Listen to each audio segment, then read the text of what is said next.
Wait. Before we start, just want to make sure we're clear here. While this podcast talks about sobriety, mental health, and addiction, it is not meant to replace professional medical advice. Welcome to Sisters in Sobriety. I'm Kathleen. And I'm Sonia. And we're ex-sisters-in-law, brought together in marriage and bonded through our sobriety journey. Join us as we talk sobriety, addiction, and everything in between. You're in for quite a ride.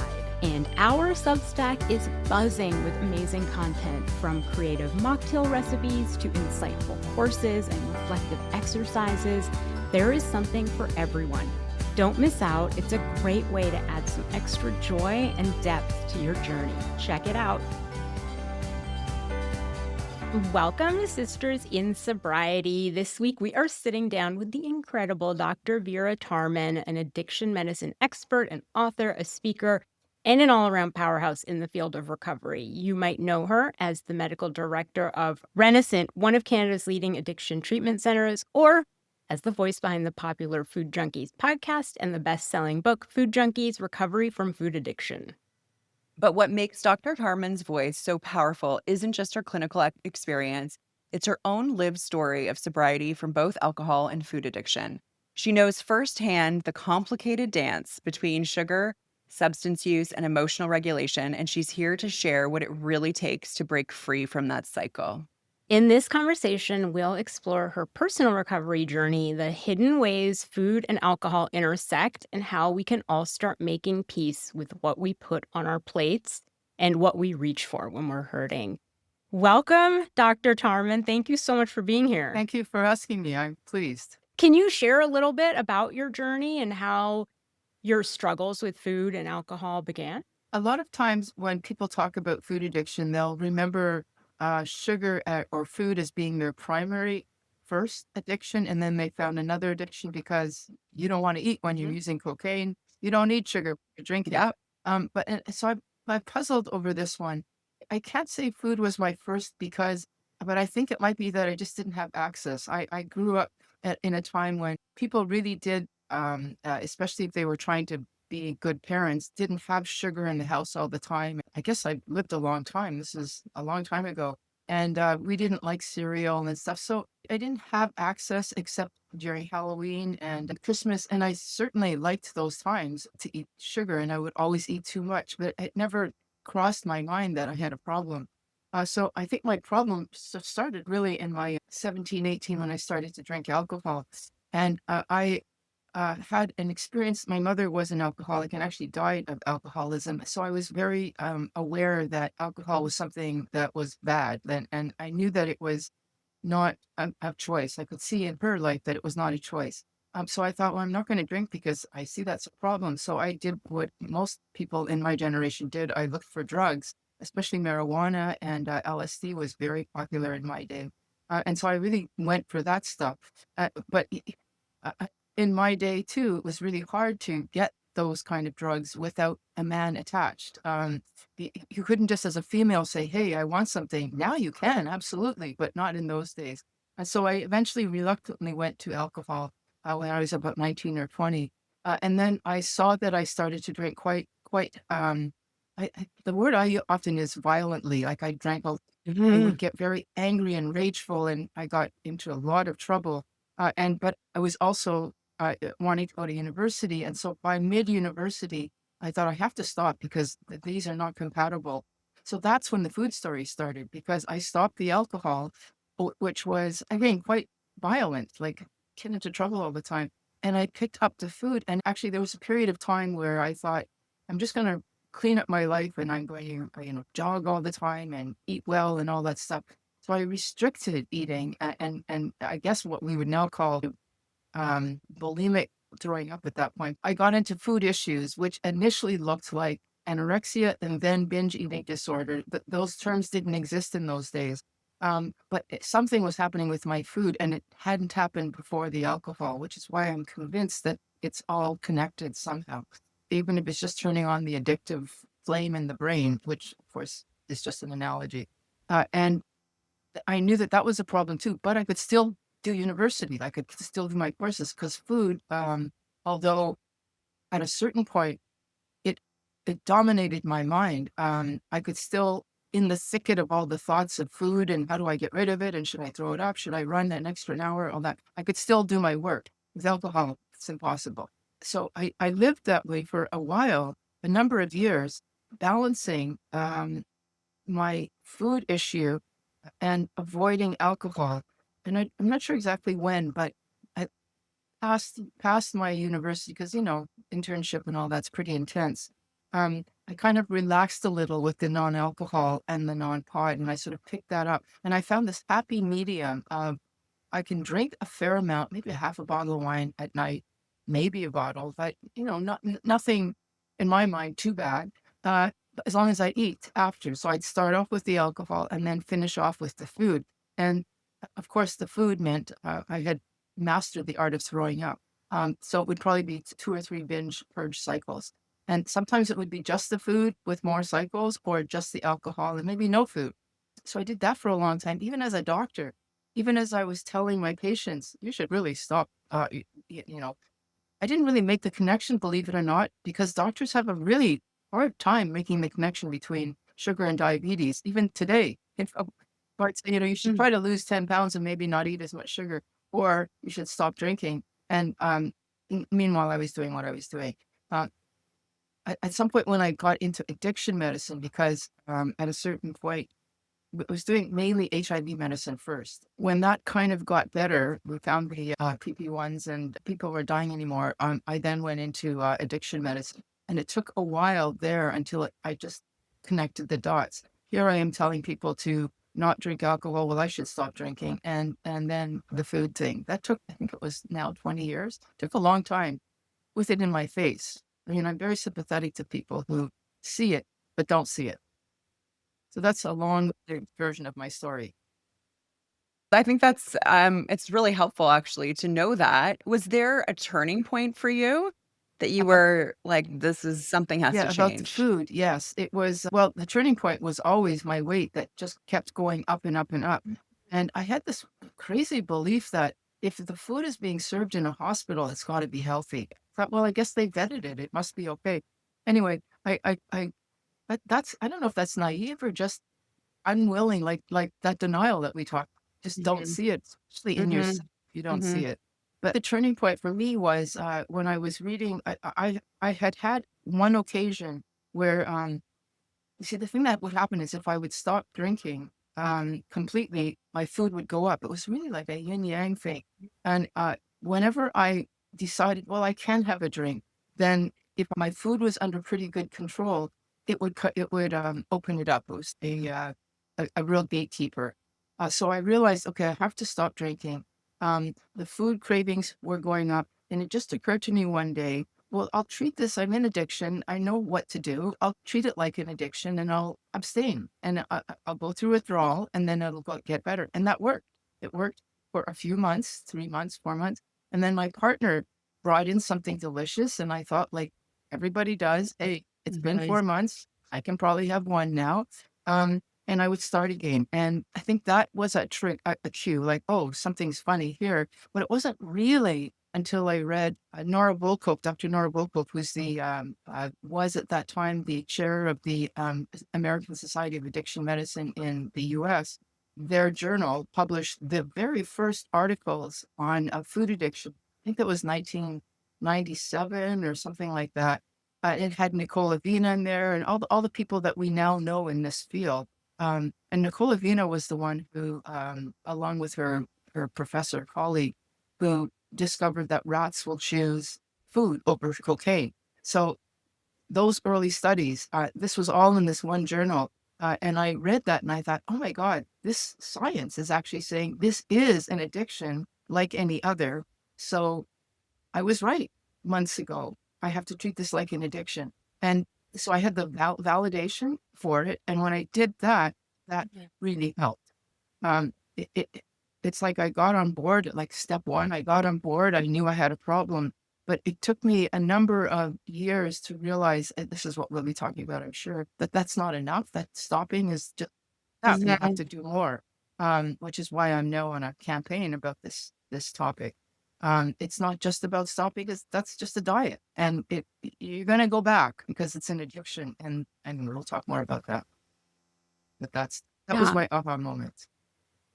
Dr. Tarman, what is the connection then between food and alcohol addiction? I know we've heard things like it triggers the same part of the Yeah. brain or like a dopamine response, but yeah, from a basic level, what is the connection? Well, it's exactly that. So in that part of the brain where the reward center is, we call the limbic system. That's a part of the brain that acts on automatically, and my ability to think and have willpower always takes seconds later to respond. And so it's almost like it's an ingrained habit, and the ingrained habit is in that limbic system in something we call the nucleus accumbens, which is our pleasure response. And when dopamine fuses to, I have something and I feel good, a pathway has been cemented, or initially it's connected over multiple use and enhanced strong use. It becomes cemented into an autonomic thought almost. And when you have the autonomic thought, I'm in distress, I take a substance, that's thought. Before I even realize that I thought that's happened. And so addiction is just multiple layers of that, um, that we now have to undo, and we can't really undo them. So we have to learn to live with them, basically, and manage them, acknowledging that I will always have the propensity for this if I just pick up one. I always say addiction is the best we can get is remission, not cure. That's my perspective. I know that that's not everybody's, but that's my perspective. But anyway, have I explained that well enough? So it's the dopamine circuitry in the brain. So anytime that's been it's there for a good reason to make us want to do things. But drugs and alcohol and some behaviors enhance that, and so that fusing is like extra fused. Yeah, and No, I remember going to AA meetings with my ex-husband and like NA meetings for myself. And I would often see like the I know. donuts at the Yeah. back and the sugar and all of that. And then people smoking like crazy outside. And like alcohol was never my issue. It was cocaine. But I have noticed that now I really do call it a food addiction. I didn't for a long time. There was a lot of bargaining going Yeah. on. But I'm curious, how common is it for people to get sober from drugs or alcohol and then develop a food addiction? I know you said that it likely starts first with the food, and in fact, it did with me too, actually, when I look back on it. But is it common for people to just then start like doubling down on the sugar after they get sober from alcohol I or don't know. drugs? Actually, it would be a really good study to do that. I don't know if it's actually being done, but I see that clinically all the time. Like I work in a center for drugs and alcohol. Although we did have a period of time where it was there for sugar as well, or food. But anyway, most of the time, drugs and alcohol. And I always ask people, because I do a food talk there regularly, how many of you are eating far more than you normally would? And they all put up their hand. Like it's a pretty common phenomena. It's the rare person who doesn't. Now, do they declare it as a problem? No. What they say is, I'm gaining too much weight, and I really better control my sugar. But they don't see it as a problem. I mean, that's the thing. We don't see it as a problem. Even when I got my medallion at an AA meeting, what did they pull out but the cake? And I said, of course I'm having cake, because I don't eat sugar. You guys can have the cake. I'm not having cake. Right. So I mean, so yes, It's and linked. it's often recommended, if you have a craving, have something sweet instead, not realizing that you're just it's like saying have a cigarette instead. You're just perpetuating the addiction, and it's going to make it harder for you later when you try to quit. Because that's the other part of my story, which I didn't say, is that there was a time after many years of this, doing both at the same time, and then I stopped on my own. I think I got 4 years. This is outside of any program, just the Vera program.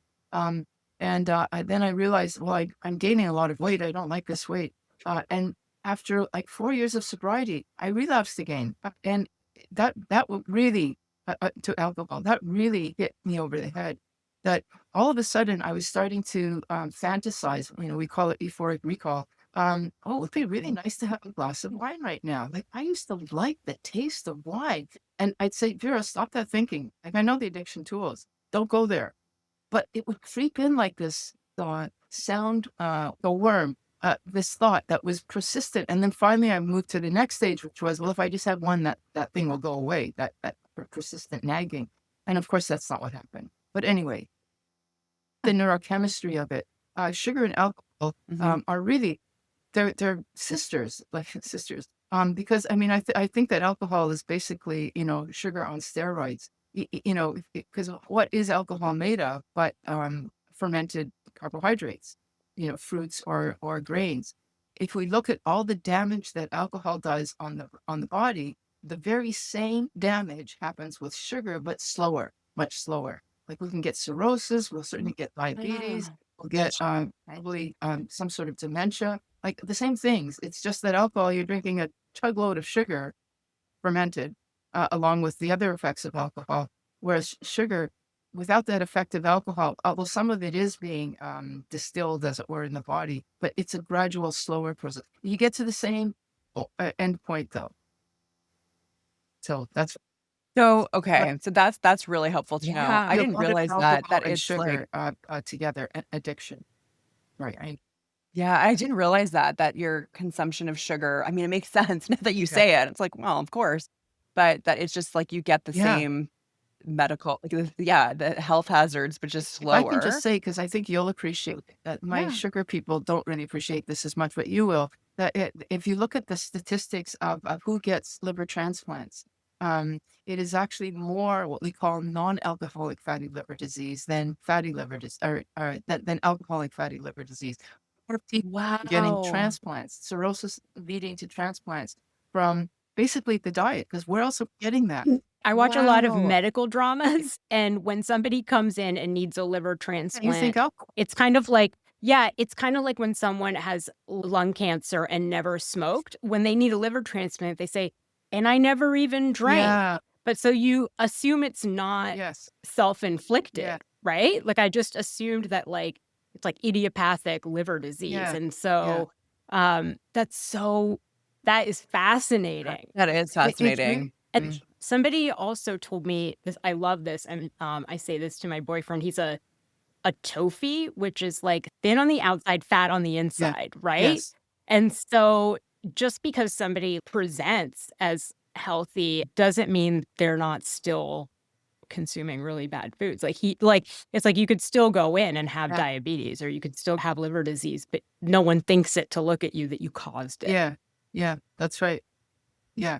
Well, I mean, to say you caused it is also a little bit harsh, because it's an addiction, right? Like, and it's and unlike alcohol, well, alcohol too is pushed down our throats pretty much, but sugar, like it's you even before you are conscious, mom is giving it to you, like it's for sure. It's so ubiquitous, and sometimes it's the only food that's available in your environment. So it's self-inflicted. It's I like to say it's industry inflicted, because they don't care.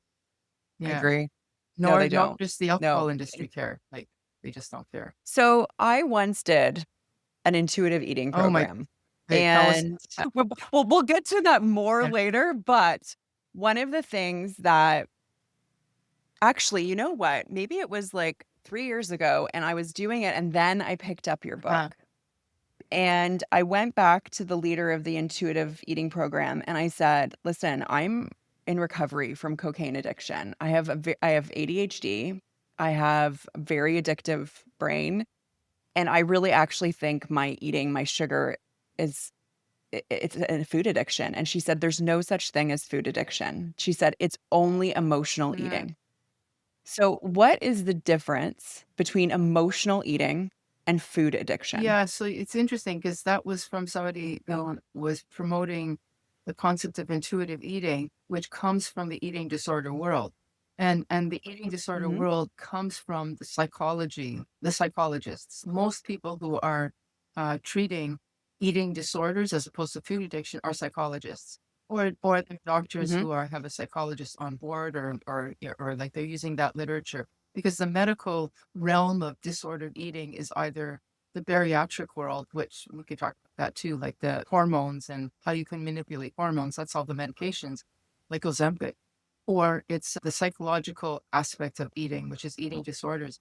And they come from the point of view, the eating disorder people, and in the background, the bariatric people, from the idea that we eat to resolve our emotional distress. And so emotional eating, I'm eating when I'm having poor emotions. Maybe I'm too happy or too sad or depressed. And so we basically take a little bit of a drug. I mean, they don't say that, but we take a little bit of food, which resolves the feeling. Um, so I guess that is a little bit of the food addiction piece in there. So you use food as opposed to something else like running or talking to a friend, both of which help, but take a while to work. Our brain always wants what works right away. Like we are very impulsive. This part of our brain is the impulsive part of our brain. So sugar, alcohol, whatever, when you're in emotional distress are a good immediate solution. But this crowd of people will say, so the goal is don't focus on the sugar because, or the alcohol or the whatever, because it's the emotional problem. So what we need to do is look at the emotions, sort them out, do DBT, CBT, whatever therapy, mindfulness, whatever it takes, resolve the problem. And then you won't need the drug, the pacifier to feel better. And then, because you don't need the pacifier, you can then intuitively eat because our body does actually, intuitive eating does exist. It's a real phenomena. It's possible, but it's only possible in an environment where there's no drug food. Like if it's real food, if we're eating whole food, non-ultra processed food, intuitive eating is possible. But they forget that piece. They say you should be able to intuitively eat anything because we don't want to focus on the food. We want to on the emotion. So emotional eating is when I eat to deal with my emotions, as opposed to food addiction, which is I don't care what my emotions are. I put this thing into my body. It creates this desire to have more just because I put it in there, regardless of the mood. I could have been completely neutral or happy, calm, fine. Like when I relapsed back to my sugar because my partner had food in the house, I was fine. I was in bed. I was comfortable reading my book or something. And all of a sudden there's this little thing there. And I thought, well, I'll have a little bit. And then there we go. I then had my mind full of, okay, I just had that. Did I have another without looking like I'm a pig? Maybe I'll have some later when it's quiet and everyone's asleep. Like all those kind of thoughts started, and they weren't there 20 minutes before. So food addiction, put something in, started it off. It's a very different thing. So your person, Kathleen, does not believe in that phenomenon. No, does not. And actually sent me articles about that original cocaine sugar study and was like, this has been debunked and blah, blah, really? blah. Yes. And yes. And it threw me for a loop. Yeah, I'll dig it up. But it really threw me for a loop. And it is actually only recently that I would say in the last 6 months that I've come to truly view that I have a food addiction. And Sonia is going to ask a little bit about intuitive eating in a second, but I can see though how intuitive eating can work if it's just whole foods. But if I were to have any sugar, and I'm talking any sugar, it feels like it unleashes a monster in me. Like I cannot stop. It's the same monster as your cocaine monster, probably. Yeah. It was a big monster. And but it might not have been as big because food addiction, sugar addiction is more like cigarettes. It's a relentless background buzz, but irritant. It's not like, oh, I have to have this or I'm going to die. It's like I have to have this because I can't be still. I can't settle. It's more like a cigarette addiction. But cigarette addiction, damn hard to stop, as is sugar addiction. It's just. Do you want something that's persistently in the background, never letting you have a moment of silence? Or do you want the crazy drama of quitting alcohol or cocaine or opiates or whatever? But they're still, in the end, they'll get you both. I remember when Kathleen first started talking about the food addiction, maybe 2 years ago, and we were like, we should treat this like recovery. Yeah. This is so similar to how I would describe when I quit cigarettes, but even when I quit alcohol, it wasn't dissimilar. And so So can I ask either Kathleen or Dr. Tarman, what is intuitive eating?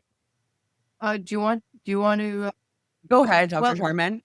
I defer to you on intuitive this. eating is it's sort of premised on the idea that our body knows what it needs. And so if we don't have the distractions of the external world, like emotions or something, or too much available, we'll eat just as much as we need. So I guess the idea is, the term that I've heard often is, I really need a piece of chocolate. Well, we all like chocolate because chocolate actually has a lot of minor intoxicants in it, the caffeine in it, the sugar in it, the cocoa itself, which inspires endorphins. Like it's actually considered one of the most addictive foods. So they might say, well, it's probably the I forget what it's called, the flavonoids or something else that the body is craving, and then so that you kind of choose foods that you we call it intuitively, like just what you intuitively want at that moment, your body is telling you it needs. And so it would be a good idea to really listen to those attunements so that we fulfill our body the way we need to, which would be great if they're real foods. But when they're little chemicals designed to make you addictive, you're just walking into a trap. And the intuitive eating folks just don't recognize that. So I don't know, Kathleen, did that kind of capture what you? Yeah, it did. And one of the things that when you were defining it, it brought up in my memory. Sugar foods, like sweet foods, are called play foods. So you don't call them bad foods. They don't want to assign negativity to them. So in fact, they call them play foods, which actually assigns positive, meaning like, okay, you can have a little bit, like you just play foods. But for me, it doesn't work. It doesn't work. And it just doesn't. And I finally, after years, like I'm 46, so probably after 38 years, I'm finally coming to like this point of, this is an addiction for me. But Sonia, I think, we were talking about intuitive eating and whether or not, like, I'm curious, can it coexist with recovery from food addiction? I mean, yes. I don't know if, So it depends on where a person is on the food addiction spectrum. Like I think that after a certain point, especially if a person's been doing a lot of binging and purging, which was my story, I have to be really careful. But not everybody has to be as careful. Like I do think there's a continuum, a progressive continuum. And we know that with alcohol and whatever, even smoking, if you haven't done enough, you might be able to just stop and then have a few. Like I do see people literally just having a few. But I think that there is a point at which we're crossed, and that's what we usually call the alcoholics and the addicts. And there's no going back. But it still is a progressive thing. And so that some people, if they progress long enough, they just even eating real food might be too triggering. So that eating a bag of cherries, everybody knows you're going to have more than just 2 or 3. But the food addict is going to have the bag and then go out and get another bag. And then they're sitting on the toilet with diarrhea and they're still having cherries. Like they're using despite negative consequences. So for them, intuitive eating doesn't work. So I, for example, and I don't recommend this to anybody who doesn't need to do it, but I will weigh and measure my food so that I don't have to make that decision of, I'm going to allow myself 4 cherries. That's part of the thing. That's part of what I'm calling my sobriety. And so if I have more than that, I'm not sober anymore. So but I don't even do that because I don't need the aggravation of wanting more cherries when I can't have them. But there are people who are not as advanced or whatever. Maybe their pathways haven't been infused in a different way. Because I do think there's a big variation. Food addiction is one term, but it means many things to many people. But there's a lot of people who can actually, once they get rid of the ultra processed food, which is pretty universally addictive, and the sugar, there's a lot of in between foods like cashews and cherries and bananas and stuff, that yogurt, cheese, that some people can eat intuitively, which means that they want it and then they can stop, and others can't. They just know, if I have a bit of cheese, I want all of the topping. And so intuitive eating is theoretically possible in the food addiction world if it's real food, but it may not be, depending on the stage of your. Okay. Yeah. And that's where it changes. Like I can't eat cashews, but I can eat walnuts. I like walnuts. That's why. So Is that why you don't like Well, walnuts? But they you don't love. have the same pleasure as cashews or peanuts. Oh, I'm Even almonds, curious, like this but like, example, would you would you start eating cashews and then notice in oh my God, yourself, yes. Well, it's in my book. If you okay, look in yes, the epilogue, even after I know everything about addiction, well, I know a lot about addiction.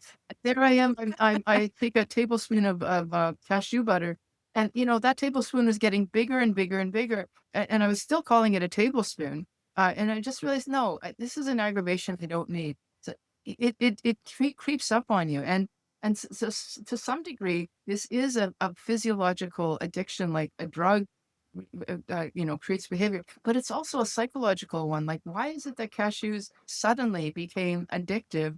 There was probably like psychological stuff. Like, it's not purely chemical. I think it's also a psychological phenomenon. It's quite a complex thing.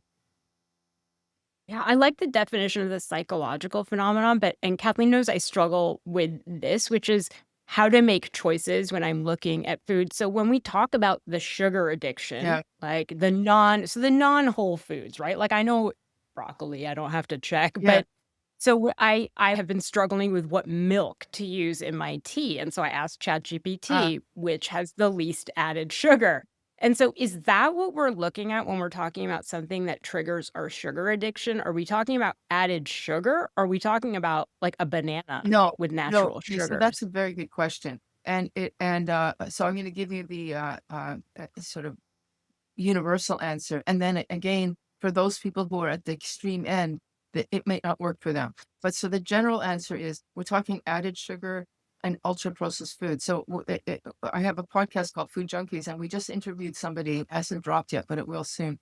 And they said, even it's not even the macronutrients like the sugar and the fat, it's the combinations and it's the processing of the food itself. That is another additive, is the processing of the food. And then there's the additives themselves. So there's a lot more than just sugar, but it's the it's the added sugar, refined sugar, and then all the other stuff that comes with it. But if we're looking at fruit and we're looking at dairy, there's sugar in that too. But for the most part, I think people can do that intuitively if they're not damaged, because we have in our body, I guess it's a kind of intuitiveness. If I think about a date or a fig, which is way too sweet for me, but for some people they can do it because there's a ton of fiber in that. And then there's the skin of the apple and the skin of a lot of fruits. If you eat that too, it regulates it in such a way that it's not going to overpower you. But if you extract it, the sugar out, and then put it into a package of ultra processed crap,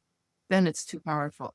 So with you, Sonia, I would actually say my version of Chat GPT would say, actually, you want to drink full milk or double cream, because it's the fat that will satiate you and make you satisfied. And I worry about my cholesterol. I do try to look at anything that I can, and I can look at the ingredients and the Yeah. amount I look at. But yeah, but I do not shy away as much from fat as I did in like the Okay. 90s, right? The 90s, we were like, let's get the chips with 2/3 less fat. Yeah. And Yeah. so, I yeah, I I think unless you're diabetic, or have metabolic disease of some sort, so maybe the cholesterol as part of that, most fruits and vegetables are okay, and dairy is okay.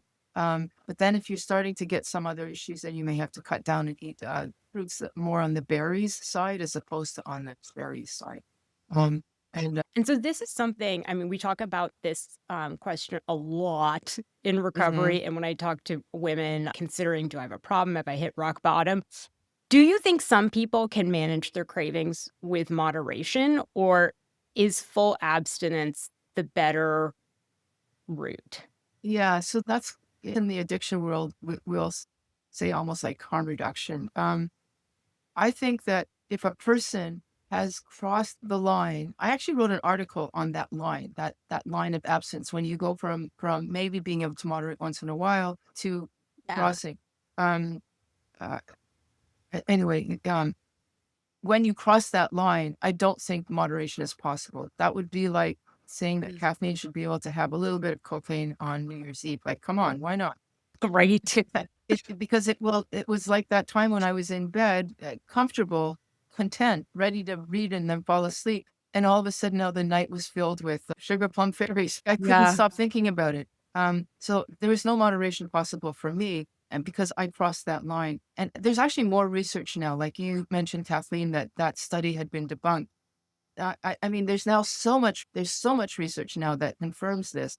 And now there's more and more clinical evidence that confirms that abstinence is essential.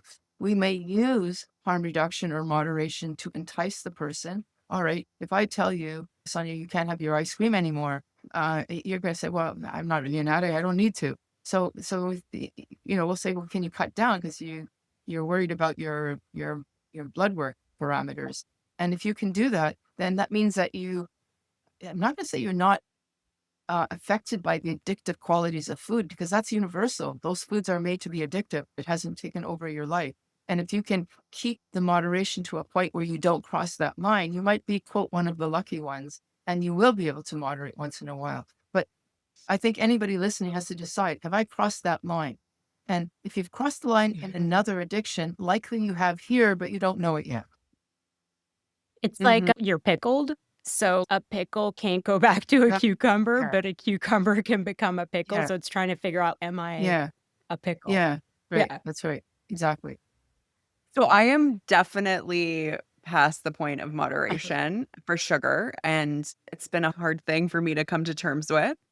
But one of the things that I struggle with is if I'm going to be abstinent from sugar, it feels a bit different than alcohol and then certainly cocaine. It feels different because sometimes sugar sneaks itself into things that I don't know about. And so am I still sober? Have I relapsed? What's happened? Yeah. Well, salad dressing. Yeah, exactly. Well, one thing we do is we become very familiar with our foods. It doesn't go in my mouth until I've investigated. But if you have a mistake, like let's say you're at a bar and you're drinking water, sparkling water, and you have somebody's drink, you notice it, and you'll probably get some impact of the hit of the alcohol. But my guess is that because you have not yet opened up your permissibility to, well, I'll have another one now, you might be safe with that. And your sponsor would probably not say, oh, you got to go back to day one. They would probably go, that was a mistake. That's going to happen the same here. But the thing that happens is that if you go, oh, that was kind of nice. And the thinking might go, well, yeah, I wonder, could I have a bit more? Like that's the thing. Right. And if you can catch that, that's why food addiction, like any other addiction, needs a recovery platform. Like I said, stopping is number one, but there's still life to live after. And you're going to run into those mistakes. So usually when people intentionally pick up again, they don't have that response that I did in bed that night. They'll have that, oh, that was nice. And I only had one. I've had a bit of somebody's pie and I was fine. But then before you know it, the next week, you're having one piece of pie. And then before you know it, you're now having a pie every day. Now that might take 3 or 4 weeks. It's not immediate like it might be with a drug. Sugar it's this pesky under the radar thing. Yeah. Yeah, it is for me. I can't even have dates. I Yeah. thought I would be able to, but not right now. I would never can't. have them anyway. I mean, I haven't had them for years and years and years. Dates dates? are there's just too much fructose in them. Yeah, but for you, Sonia, you don't have. I don't think No. it's as I have powerful. like For 2 me, today. I call it it's my Yeah. gateway. I will convince myself it's a date. It's natural. I can have it. And then I have it. And then before I know it, I'm stuffing my face with ultra processed sugar. There's a gateway for me. I think what's hard too about the abstinence is it's different than alcohol. I'll just talk about my other sister-in-law, right? Had seen me drunk a lot. And so she is happy when I say, oh no, I don't drink, when I'm around people. But I think with the sugar thing, it's like, oh, Kathleen, you're not going to have a piece of your daughter's birthday cake. Kathleen, why are you being so difficult about? And so people don't, there is a stigma attached to it. So I know we're going out to eat in a couple of weeks and I'm like, yeah, I wonder how are you going to navigate? Well, not only that, I'm making my boyfriend on Thursday, it's his birthday, a banana cream pie. Now, luckily, I don't like banana cream pie. So it's not going to be but I'm hosting his whole family. They're going to be eating his birthday pie, and I am not. Definitely hard because it's they're everywhere.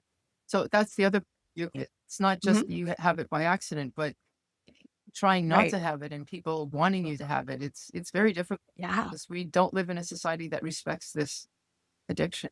No. If we go out to eat and you're like, "Oh, I just wanna know what's in that salad dressing," Huh. and be like, "What's Mhm. your problem?" I won't say that, but I mean, Yeah. I can see people Right, right. They thinking do. Yeah.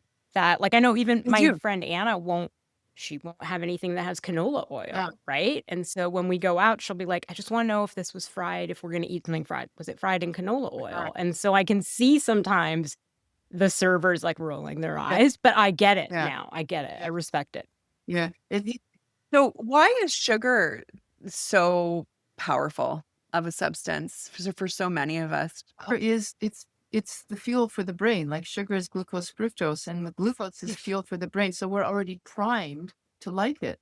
Like Mhm. nobody. When people say I have a sweet tooth, everybody has a sweet tooth, but some more than others. Like we're born with a sweet tooth, and it's fuel. So if I'm really hungry because I haven't eaten for a long time, that's why I call it hungry and lonely tired is a dangerous thing. My fuel is down and I'm going scrambling to like it kicks in the survival instinct. Now, if you're eating real food, that won't happen for 4 to 6 to 8 hours, and then you get really hungry, and you're not going to want to have a piece of Brussels sprout. You're going to want to have something that's energy dense to give you the energy right away to feel better because you're becoming hypoglycemic. If you're eating sugar all the time, then that's going to happen within an hour or two. So that you're basically being driven by the nose by this hypoglycemic response, which is the hormonal piece of sugar addiction. We've been just talking about what's called the hedonic part, but the hormonal part is where you just become hypoglycemic. You're truly hungry, and that's driving food behavior as well. Which, by the way, that's where the drugs like Ozempic kick in, is they initially kick in on this hormonal piece, but they're also now saying that they also kick in on the dopamine. But that more is to be revealed about that later. We talked a lot about the sugar piece, the food addiction piece, what it kind of looks like, why we might be addicted to Yeah. sugar. Um, we want to spend some time talking about Yes. recovery. How do we Yes. heal from this? Um, do you think that recovery needs to look different for each person, or are there some essentials that you think would work for most people with food Well, if you're addiction? buying the idea that food is addictive, then that's the first part of recovery. That's like step one in the 12-step Yeah. program. I admit that I'm powerless over sugar. And I just to go back to your last question just very quickly. So sugar is because it's Yes. fuel. It's the number one, almost universal. And then flour because it breaks down into sugar very quickly is next. And then everything else after that is kind of up for grabs. So you have to accept that this is an addiction. And then because we know that our brain is wired to crave the memory of something that was good, we now have to live with that memory. So, it's that pickle, Mhm. you're no longer a cucumber. You're burdened with this knowledge and you're burdened with this whole interplay of neuronal connections, associations where we're constantly being Mhm. triggered. And what do we do with that? So recovery is about what do we do with that? And the first thing you have to do is stop the substance, which you have to believe it's a problem in the first place, and then you have to stop it. So that's abstinence. And the moderation piece, it's you. I would suggest you try moderation first. Can you just cut down? And if you can, good for you. Just keep it cut down so that you don't progress. But most of us can't. So then we say, okay, we can't. So abstinence is the next piece, and you have to do that first. I think. Some people will say, going to deal with the psychology of making you want to pick up. That's part of the old eating disorder paradigm. I think that, if you were drinking, Kathleen, I'm not going to have you sit in my office and say, let's work on your issues so that you stop drinking. You're going to stop. Mhm. Like you got to, leave the guy or leave the job and then you'll stop drinking and then we can get to it. And you say, I'm sorry, no matter what your circumstances are, you got to stop the booze. Got to stop. So same with this. You got to stop the sugar because you're drunk otherwise. Now, food drunk is not Mhm. necessarily the same as alcohol drunk, but it's still something. And it's still an emotional mess, miasma of neurochemicals. And then you can't use the tools that we need to heal, to forgive, to accept, to love ourselves. All those things that part of recovery are not available when I'm drunk on food or booze or drugs. So we've got to stop. And then we have to do all of the recovery techniques. And those are the very same tools that we use for all other drugs. Because at a certain point, NA looks like AA, looks like CA. It's all the same tools. It's almost the same books, not exactly, but almost. And similarly with food, it's the same. But when we talk about individualized, I mean, obviously it's individualized. Even the food plan is individualized. Like after no sugar, no flour, some people can eat grains, they can eat nuts, they can eat dairy. I'm only giving myself as an example because I'm here. But I don't do sugar, flour, grains, and I weigh and measure. That's one version, works for me. It's not going to work for Kathleen. That might have you running away. I'm not going to do that. Take a scale into a restaurant? No way. I don't even want to ask about the flour or the oil. So yes, it's individualized according to what you need and what you're willing to do. Because I know for myself, Dr. Tarman, it's sugar, it's flour, like any sort of white flour. And for me, it's dairy. I dairy like lights off the same. I get the same thing from dairy. Dairy's got endorphins in it, so you're probably a little bit attuned to that. Yeah. That's for sure. Yeah. Kathleen, if you bring a scale to dinner, I will support you, but I will make fun of you. Yeah. I will laugh at you. But that's horrible. No. But I'm going to support it. I have a scale. Bring it. Exactly. I fear going out for that reason. And often I will bring my own food so I don't have to weigh and measure it. Or I will have a certain amount. You can ask the server to scale. Sometimes they will. I don't want to do that anymore. But anyway, it is navigating a life that is different than others. There's no question about that. And it's awkward. Yeah, it's so much easier to say, oh, I don't drink. Or it's so much easier when people say, oh, do you have food allergies? But this is different. I'll eat beforehand and just go and have fun. Yeah. Yeah. So are we doing enough to talk about food addiction in the recovery community? Does OA kind of fill that gap? We're not, because people who are alcoholics, cocaine addicts, whatever, are still people in society who don't get the concept of food addiction. So no, I'm going to be, I don't know, politically incorrect here, but I've been to one international conference. And by the way, I'm going to the one in July, if any of you guys are going. You're going. Which conference? Kathleen will go. The international. The international AA. Well, it's AA. That's why. Oh, it's AA. So we don't necessarily. Not necessarily. You don't follow the we like it. Yeah. We like it. We like it. I've been to NA. We like it. But so no, we don't quite get it. Now, OA's been around since 1961. So clearly somebody got it that, hey, there's something here. But OA it's the biggest one. It's the biggest fellowship. And I'm very glad it's there because it does have a public face for people to go to. But there are actually about 10 other split offs from OA, or they started their own, that are food addiction related because there are so many individual needs. So there's FAA, Food Addicts in Recovery Anonymous, Food Addicts Anonymous, there's Gray Sheet Anonymous, there's Low Carb Anonymous. Like there's a lot of them now that are using a 12-step program, community-based, to help people. And I encourage people strongly to go to one of them. Now, because I've got my campaign going, I have a Facebook group that we actually hit 30,000 members like yesterday.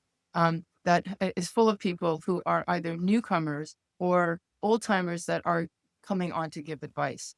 Also, we're developing, I'd say in the last 5 years, huge amounts of people who are now food addiction aware, coaches, nutritionists, counselors, to counteract the intuitive eating people, to say, no, here are people who are doing coaching, et cetera, et cetera. They might be low carb, keto, whatever, plant-based, but we're doing it with a food addiction focus in mind. So those services are now developing as our community is now developing. This is all new.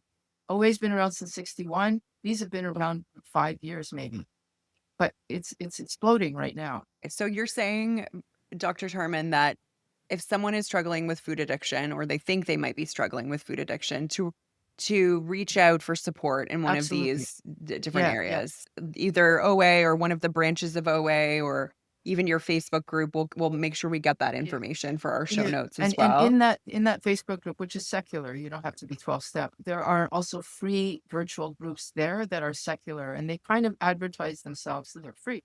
as if you don't want to do a 12-step thing, try this. So it's the same idea, support group, but it doesn't mention any of the literature. And then people developed programs that people can join as well, but you have to pay for that.